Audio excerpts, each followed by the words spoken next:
airo kwayana zinora kaerera ropa kuti suka zvivi namavanga takaponeswa airo kwayana.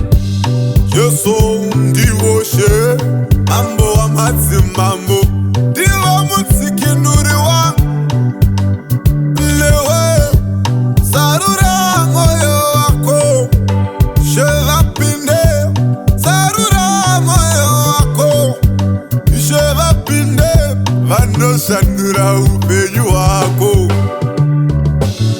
vanochinja zvose.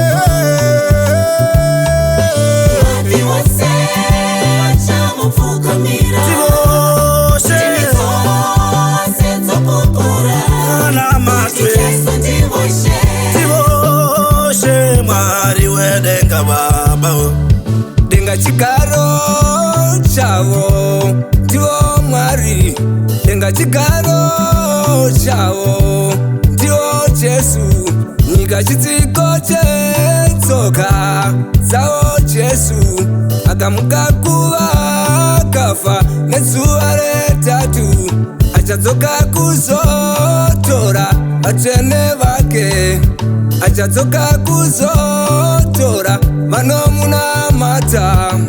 Singomurumbidza ndiye Jesu, singomunamata ndiye Mwari.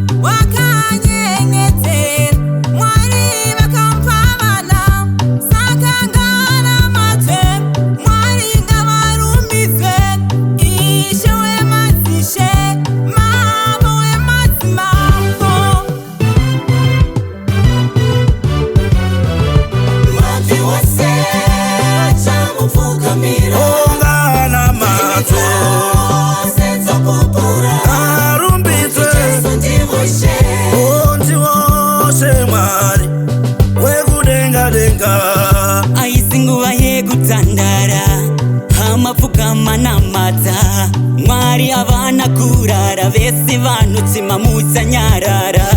Inguva yekunamata wotoshinga kakata, kumberi kune makata zvakuda kusinga nekunamata. Mutsvene Mwari, mutsvene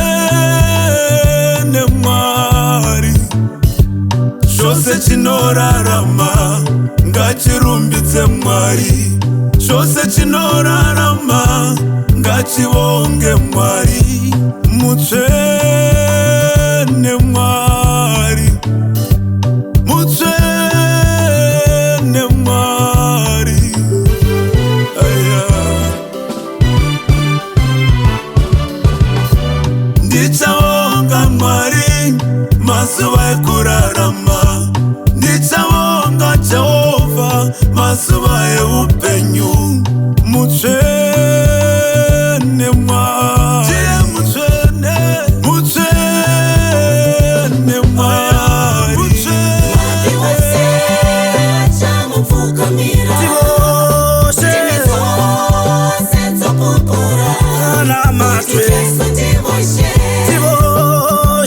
Mwari wedenga baba.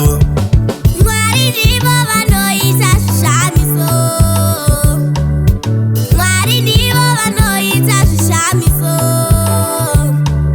vanotipa mweya wekufema, vanoporesa kavarwere. Iwe dai vasipo, isu dai tisipo,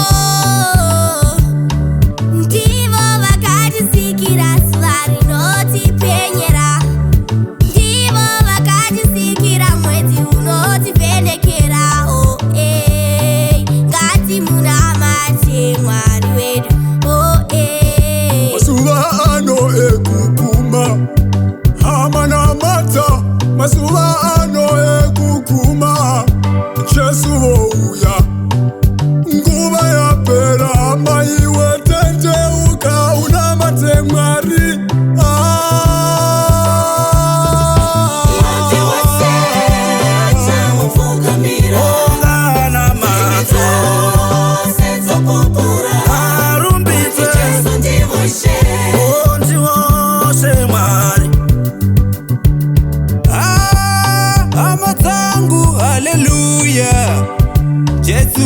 vanoda kutendwa hama dzangu, Jesu vanoda kurumbidzwa hama dzangu.